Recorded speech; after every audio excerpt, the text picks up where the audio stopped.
네, 안녕하세요. 금캐러 가자의 금캐남입니다. 오늘은 프랑스와 스웨덴 출산 장려 정책에 대해 이야기해보려고 합니다. 우리나라보다 경제 성장을 먼저 맞이하였던 유럽 선진국들은 인구 문제에 대해 오랜 기간 동안 고민하였고 이를 해결하기 위해 노력을 하였습니다. 특히 유럽 국가들은 1900년대 큰 전쟁을 치르면서 많은 사람들이 죽었고 경기 침체까지 맞이하였기에 인구 문제를 보다 적극적으로 해결하려고 했습니다. 유럽의 인구는 20세기가 되었을 때 6억 명이 넘어갔고 1950년에는 5.5억 명으로 전 세계 인구의 20% 정도 차지하였다고 합니다. 그렇지만 현재는 유럽의 출산율 감소와 나머지 대륙의 인구 증가로 겨우 9.26% 정도라고 합니다. 동아일보 보도 자료에 따르면 2020년에는 전년 대비 유럽의 인구가 74만 명이 줄었고 2021년에는 전년 대비 140만 명이 줄었다고 합니다. 이는 세계 2차 대전 이후 최대의 폭의 감소라고 합니다. 우리나라뿐만 아니라 많은 유럽의 국가들은 인구 감소를 줄이기 위해 노력하고 있습니다. 2021년 OECD 합계 출산율 순위 중 가장 높은 나라는 이스라엘, 멕시코, 체코 순입니다. OECD 평균은 1.58명으로 대부분 국가가 대체 출산율에 미치지 못하고 있는 상황입니다. 이러한 상황 속에서 프랑스와 스웨덴은 어떠한 출산 정책을 펼치고 있는지 알아보겠습니다. 프랑스의 출산 정책을 알아보기 전 프랑스는 OECD 국가 중 출산율이 꽤나 높은 순위를 보여주고 있습니다. 2021년 기준으로는 1.8명입니다. 프랑스 출산율은 1960년대부터 1970년대 중반까지 2명대를 유지하다가 1980년부터는 1명대로 떨어졌습니다. 1990년대에는 1.6명 정도까지 떨어졌으나 2000년대부터는 다시 반등하여 약 1.8명에서 1.9명의 출산율을 보이고 있습니다. 이러한 원인으로 다양한 이유를 꼽고 있는데 출산 정책도 있겠지만 많은 이민자의 유입이 컸다고 보고 있습니다. 대부분의 이민자들은 이슬람 국가 출신이거나 아프리카 출신입니다. 이들은 민족 특성상 높은 출산율을 보이고 있는데 이러한 사회 현상이 프랑스의 출산율을 높였다고 볼 수도 있습니다. 그리고 프랑스는 1차 세계대전 이후 인구가 많이 줄어 사회 전체적으로 인구 문제에 대응하기 위해 노력해왔습니다. 가족수당 제도를 1938년에 도입하였다고 하니 우리나라에 비해 정부나 사회적 노력이 꽤나 오랜 시간 동안 이어져 왔다는 것을 뜻하기도 합니다. 첫 번째로는 지원 수당입니다. 우리나라와는 다르게 선택과 집중의 수당을 지원하고 있습니다. 우선 프랑스는 출산 수당이 매우 다양합니다. 출산 수당, 가족 수당, 계약 수당, 가족 보조금, 가족 지원 수당 등 종류가 매우 다양하며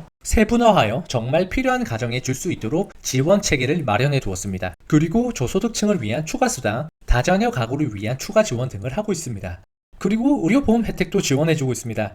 임신 초기부터 정기검진, 출산과 부모 준비 교육, 초음파 검진 등 의료비 전액을 국영의료보험에서 부담을 해주고 있습니다. 현재 우리나라는 임신 진료비를 100만원 지원해주고 있습니다. 임신해보신 분들은 아시겠지만 100만원은 매우 부족한 금액입니다. 프랑스는 가족수당 기금이라는 곳에서 개인 또는 가계 소득에 따라 생활수당, 주거수당, 육아수당 등 다양하게 지원을 하고 있으며 의식주의 위협으로부터 국민들을 지켜주고 있습니다. 두 번째로는 직장과 육아의 양립입니다. 우리나라도 이러한 정책을 실시하고 있으나 사실 인식의 전환이 매우 어려운 정책입니다. 프랑스의 의무교육은 3세부터 진행되고 3세부터 6세까지 모든 어린이들에게 공립유치원을 지원해준다고 합니다. 심지어 육아 도우미도 지원받을 수 있다고 합니다. 무조건적인 무료는 아니며 가족 형태와 소득에 따라 차등 지원이라고 합니다. 프랑스의 출산휴가는 1909년에 처음으로 도입되었다고 합니다. 그 당시 산전사주와 산후사주를 무급으로 지원해 주었으며 현재는 16주간 출산휴가를 지원해주고 있습니다. 그리고 배우자 출산휴가는 약 28일을 지원하고 있다고 합니다. 제일 중요한 육아휴직 같은 경우 남녀 합산 최대 3년까지 사용 가능하며 휴직급여수당도 받고 있습니다.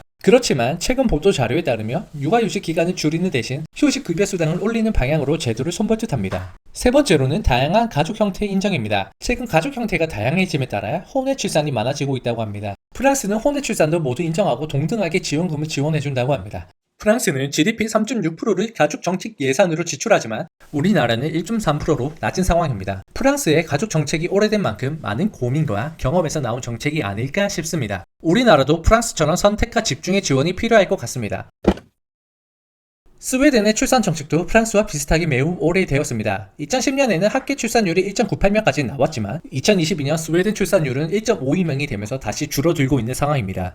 1930년대 대부분의 유럽 국가들은 2명 또는 3명 정도의 합계 출산율을 보이고 있었는데 스웨덴은 1930년대 합계 출산율이 1.8명이었습니다. 그 당시 이유로는 사회적 불평등, 가난, 빈곤, 실업 등으로 최빈국에 속했기 때문입니다. 이러한 이유로 스웨덴은 1930년대부터 저출산을 극복하기 위해 노력했습니다. 그 당시 저출산을 해결하기 위해 가장 먼저 하였던 것이 주택 제공 정책이었습니다. 국민들에게 안정적인 거주 공간을 제공하여 국민 삶의 질을 올려주었습니다. 그 이후에 교육, 의료, 보육을 지원하면서 보다 나은 삶을 살 수 있게 해주었습니다. 이런 정책에 힘입어 1940년대부터 2명 이상의 학회 출산율을 보이게 되었습니다. 그렇지만 위기는 다시 한번 찾아왔습니다. 1960년대 출산율이 다시 한 명대로 떨어졌습니다. 1960년대부터 전업주비 개념이 사라졌으며 여성들도 노동시장에 참여하기 시작하였습니다. 현재 우리나라와 분위기가 비슷했을 것으로 추측됩니다. 지금으로서는 상상 못하겠지만 1960년대 스웨덴 남편들은 육아에 거의 참여를 안 했다고 합니다. 스웨덴 정부는 1974년부터 남성과 여성 모두 육아휴직을 사용할 수 있는 제도를 도입하였지만 남성 육아휴직의 실질적 사용자는 거의 없었다고 합니다.